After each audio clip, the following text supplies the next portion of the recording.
primer acto teológico de Israel no fue un credo, no fue una oración estructurada, no fue un sacrificio, fue un que hasta el día de hoy, pero existen diosas y amuletos para la fertilidad, como la Virgen de la Caridad del Cobre, que es conocida por muchos cubanos como la Cachita. El único y soberano Dios manifestó que no hay nada sobre él, que no son más que falsos dioses, simples ídolos inertes, que no ven ni escuchan, que no hablan ni se mueven.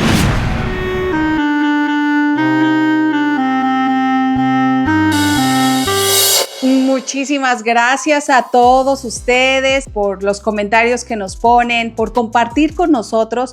Créanme que yo leo todos los comentarios, así que me encanta mucho compartir con todos ustedes. Y bueno, estamos en ese segundo capítulo que no te puedes perder hasta el final. Así que gracias a todos por los comentarios que hemos recibido también desde el programa anterior. Nuestra manera de demostrarte siempre nuestro cálido agradecimiento es trayéndote a ti contenido de calidad, y la manera en que tú nos puedes corresponder es suscribiéndote a nuestro canal y activa la campanita de notificaciones para que sepas cuando subimos contenido. Y por favor, comparte este mensaje con alguien más que, como nosotros, también le gusta aprender. Esto es lo rico de poder compartir entre nosotros. El programa anterior dimos 3 características que vivía el pueblo de Israel en el Éxodo, en el momento del Éxodo. Pero ahora vamos en el número 4, que sería el clamor. Vamos a enfatizar un poco en esa área. El clamor.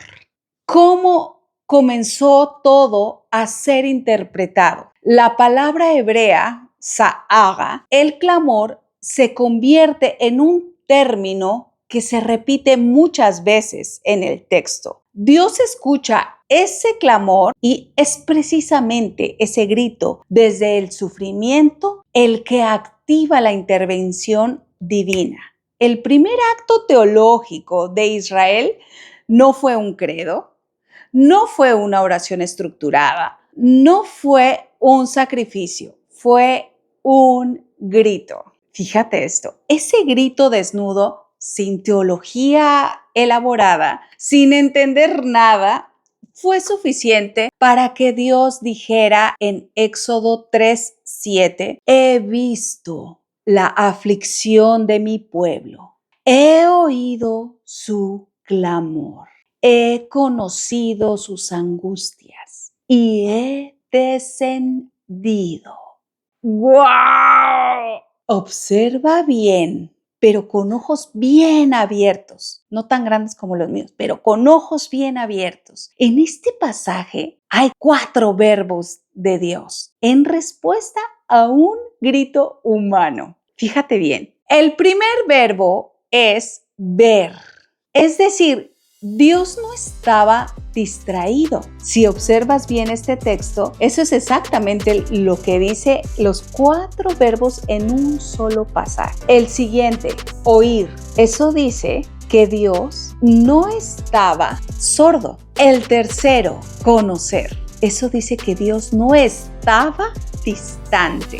Y el último, que es descender, eso dice que Dios no estaba indiferente. Fíjate bien, Israel no entendía su propia historia, pero gritó hacia el cielo y eso fue suficiente. La quinta característica es que la hermenéutica del milagro en tiempo real que estaba sucediendo, y yo me pregunto, ¿Israel entendía las plagas mientras ocurrían? ¿Qué pasaba por la cabeza de Israel, de su pueblo, al ver que todo lo que estaba sucediendo? ¿Qué pasaba mientras había una plaga tras otra? ¿Qué estaba pensando? ¿Qué pasaba? O sea, ¿ellos entendían realmente lo que estaba ocurriendo? Esta es quizás la pregunta más fascinante de todas, pero la respuesta honesta es no completamente. La amarga experiencia de sometimiento y explotación a manos de los egipcios jamás fue olvidada por las tribus de Israel. La figura del faraón se convirtió en prototipo del rey tirano y Egipto en el símbolo de la casa de servidumbre. No tenían la perspectiva del lector que ya sabía el final. Vivían página por página, sin ver el capítulo completo, igual que nosotros en nuestros propios desiertos. Pero en este espectacular acontecimiento del Éxodo o liberación de su pueblo, hay un detrás del telón, como decimos, un detrás de cámaras. El autor de esta historia tenía un objetivo al nombrar a Moisés como líder que representa la tipología de nuestro Redentor que habría de venir en el Nuevo Testamento, como cumplimiento de una promesa de más de 1500 años. Tanto Yeshua HaMashiach, Cristo Jesús, como Moisés estuvieron en peligro de perder la vida en la infancia y fueron preservados mediante el poder de Dios. El decreto del faraón de dar muerte a los varones hebreos recién nacidos y la milagrosa supervivencia de Moisés presagiaron el decreto de Herodes. Ustedes recordarán eso en el Nuevo Testamento, de dar muerte a los niños pequeños en Belén. Y la supervivencia de Jesús también mediante la intervención divina. Ambos se encontraron en la misma situación. Este patrón lo inicia el enemigo de Dios, que reconoce la amenaza antes que nadie. Fíjate lo que dice Apocalipsis 12. Lo que revela aquí es lo que estaba ocurriendo detrás de cada matanza de la historia bíblica. No era Faraón, no era Herodes, era el dragón operando a través de ellos. Cada vez que el enemigo intenta destruir al libertador antes de que actúe, también revela su propio terror. Fíjate esto, el diablo no persigue lo que no le amenaza. La intensidad de la persecución es directamente proporcional a la magnitud de la liberación que viene.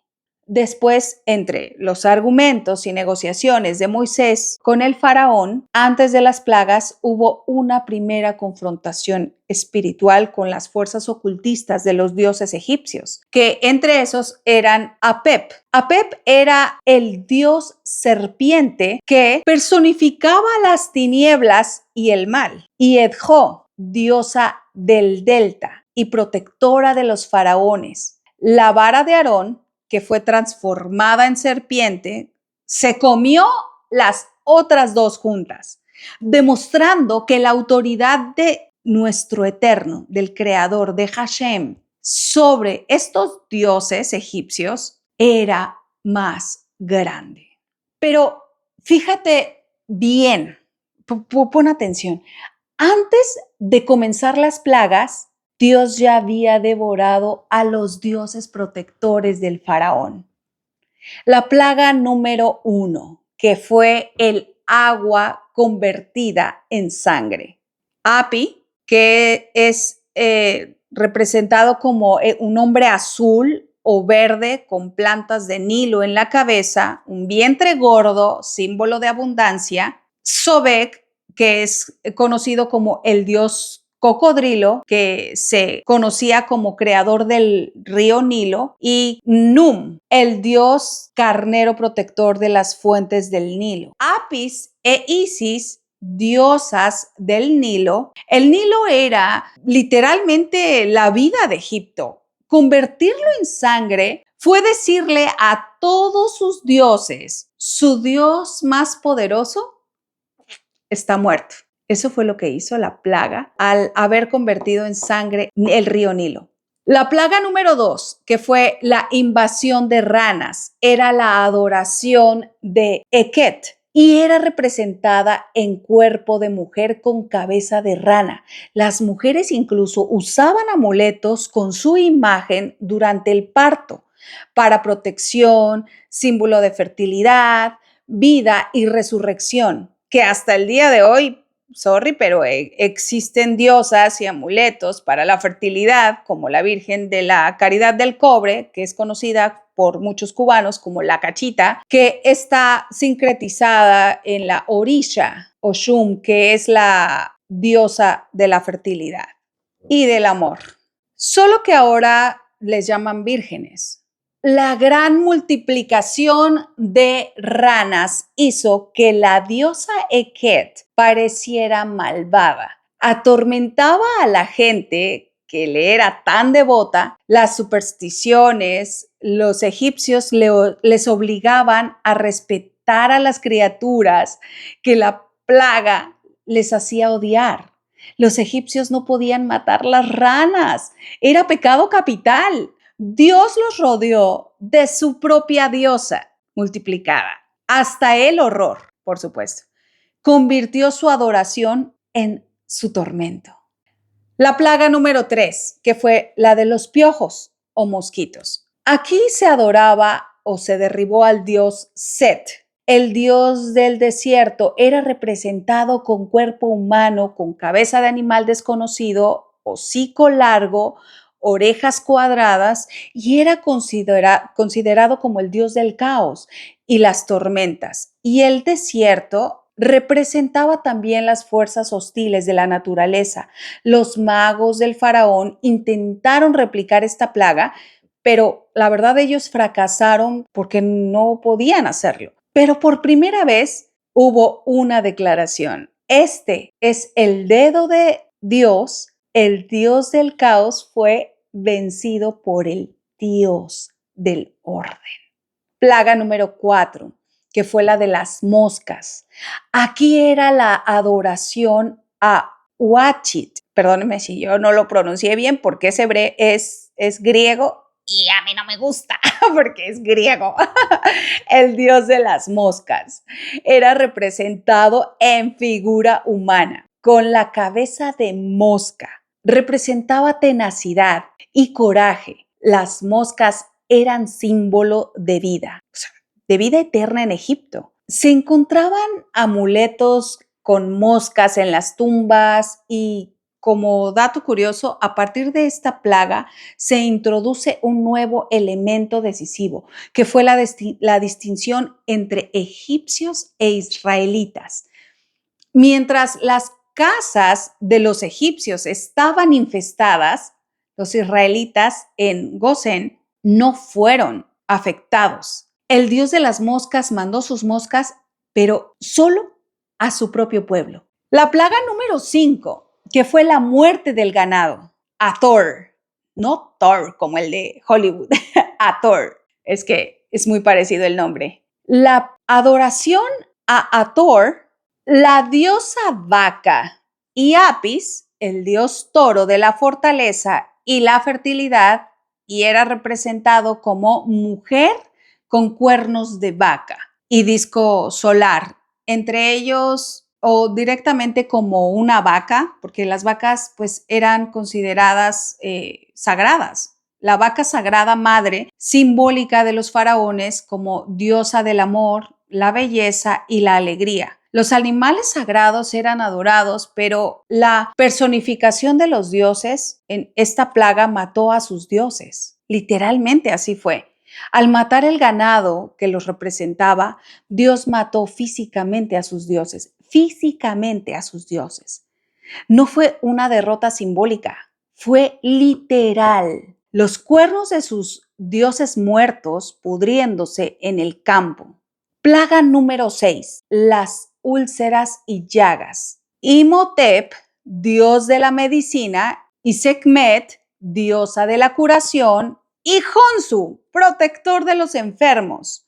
Los hechiceros del faraón no pudieron curar la plaga porque también se habían enfermado. Esto recalca la inutilidad de los tratamientos médicos egipcios para curar sus propias heridas. Los sacerdotes de los dioses de la medicina estaban enfermos e impotentes. Así que acabó con todo eso, con todo lo que ellos se consideraban. La plaga número 7, que fue la de granizo devastador. Aquí adoraban a Nut, diosa del cielo, Shu, dios de los vientos y el aire. Tefnut, diosa de la humedad, y Horus, que era el dios del cielo y la realeza. Nut era representada en una mujer arqueada sobre la tierra y su cuerpo era literalmente el cielo. Las estrellas decoraban su vientre, tragaba el sol cada noche y lo paría cada amanecer. En Egipto no cae granizo, así que era un acontecimiento completamente único y aterrador. Ver caer granizo de este tamaño era algo que nunca habían visto, nuevo completamente. Dios usó el cielo, dominó de sus propios dioses para destruirlos. Su dominio fue absoluto, fue completo, fue por encima de. Plaga número 8, que fue la de las langostas. Set, gobernante de la tierra roja, las regiones desérticas del este y del oeste, como el desierto, era un flanco protector.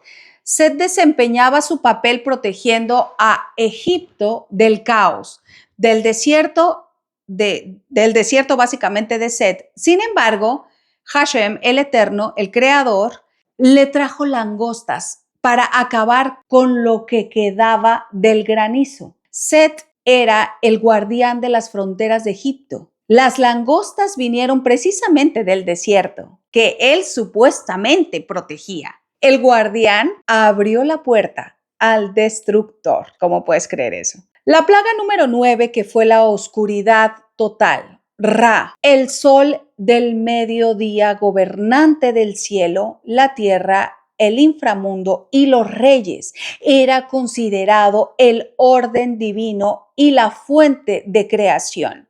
Los egipcios se llamaban a sí mismos el ganado de Ra.